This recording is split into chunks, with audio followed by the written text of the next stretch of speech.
Alright, fellow YouTubers. This is a video which will tell you all the dumbing down techniques that I can recall off the top of my head. Alright, so let's take it from the top. A dumbing down technique can be to bold-faced lie. There's another one, to halfway admit guilt if you're confronted with a lie. There's one,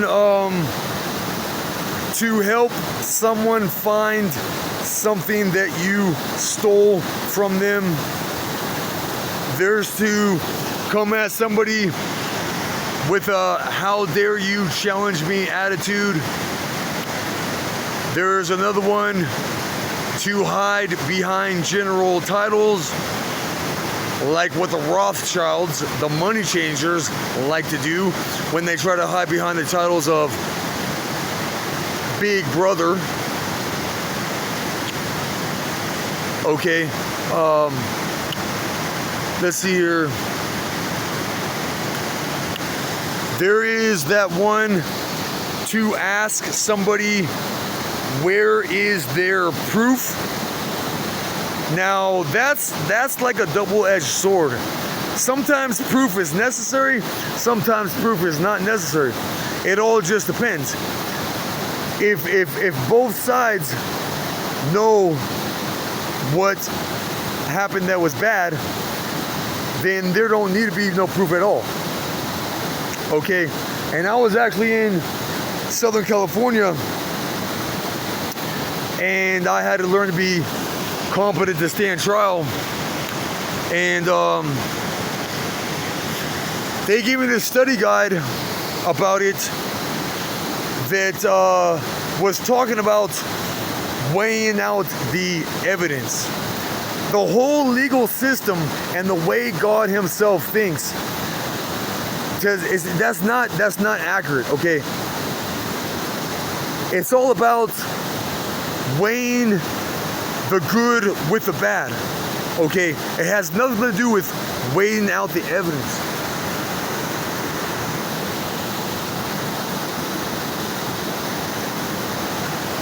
It has nothing to do with that at all. But and I've let's see here. Freaking bugs. So just like there's that dumbing down technique to halfway admit guilt if you're confronted with a lie, there's also something known as partially modeling the ideal thing. Okay, let's see here. In America, what is the most mainstream foods? Okay, first of all, what's the most mainstream stores that sell food? I heard that the 99-cent store, the Dollar Tree, the Family Dollar store, the Dollar General store, I heard all those stores are in higher numbers than actual Walmart stores. Okay, so then you got coffee shops, which are extremely mainstream. And caffeine dehydrates you and makes you age faster. And let's see here. And there's no such thing. There's absolutely no such thing as a Whole Foods health food store. Okay. We should all grow our own garden with natural fertilizer, no pesticides, all natural, period. Okay? Not just freshly picked with the stems or vines still attached to the produce that you produced. You would want to eat that off the plant like a tiger, so you can have the eye of a tiger. Okay, but there's no such thing as a Whole Foods health food store. Anytime you harvest any kind of produce, anytime you harvest an animal that you killed and hunted, okay, the life force energy will slowly drain out of killed animals and produce. Okay, I mean there's hold on, I gotta deal with these bugs. So I mean the potatoes, the yams, the sweet potatoes, the onions, the garlic,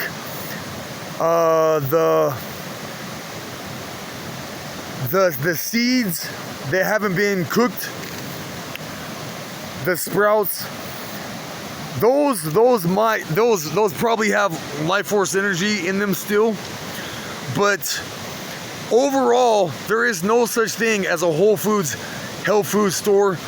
And and there's no such thing as a health foods store. The healthiest food is the food that you grow on your own, and ideally with the best genetics that's had the produce grown generation after generation organically. Because I've tasted fruits and vegetables from health food stores, Whole Foods, from Walmart, and it may say organic on it. Organic, if you ask me, just means that it was not grown with pesticides. Okay,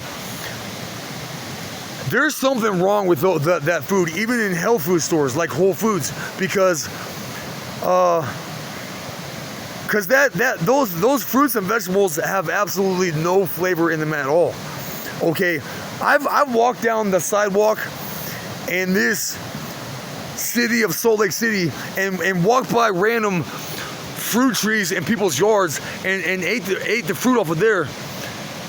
That stuff will put any health food, so-called health food store produce to total shame.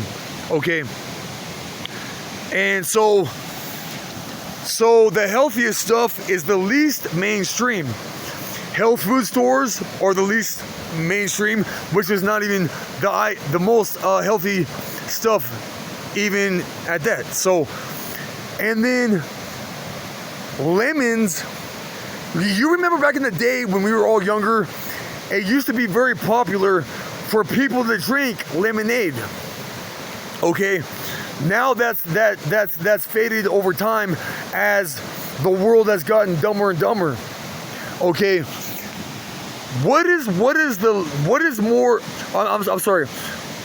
less mainstream than a health food store? A lemonade stand. Eureka. There must be something to that. And even in Europe, because I've heard that colloidal silver is illegal in Europe. This is why they say that saying, that person was born with a silver spoon in their mouth, is because the minute particles that rub off the silver spoon gets into your body and can fight off diseases that way. Now in Amsterdam, what's so mainstream in Amsterdam besides pot? Where the pot was sold, which is at those coffee shops. Total oxymoron stuff. And even in America, what's the stuff that's and what kind of produce is produced the most? What is it? Wheat, corn, soybeans, okay, and tomatoes. Tomatoes, I heard, causes arthritis. It's one of the highest inflammatory foods you can consume. These bugs just will not go away. And then you have genetically modified foods like the flavor saver tomato. This thoroughly hits me. It thoroughly hit me just yesterday when I was reflecting on all the knowledge I learned through my travels and how most sayings are counterbalanced. That term, that name, flavor saver, they give to that genetically modified tomato. Almost all foods in America does not have any flavor to them at all. It doesn't matter if it was grown organically or not, because like I said, organically probably just means that it was grown without fertilizer. Because Patrick G. Flanagan, who studied the literal fountain of youth, he will tell you that he thinks that these pesticides act as free radicals, using up the hydrogen ions. Anyways, I'm trying to think what this video was about. I made a few videos today, and more than usual. Anyways, so you have wheat fields that are in the highest production around the world, especially in America. Soybeans, and by the way, gluten is not good for most of the world's population. I heard it's like 85% of the world that gluten, which is found in wheat products, is not good for.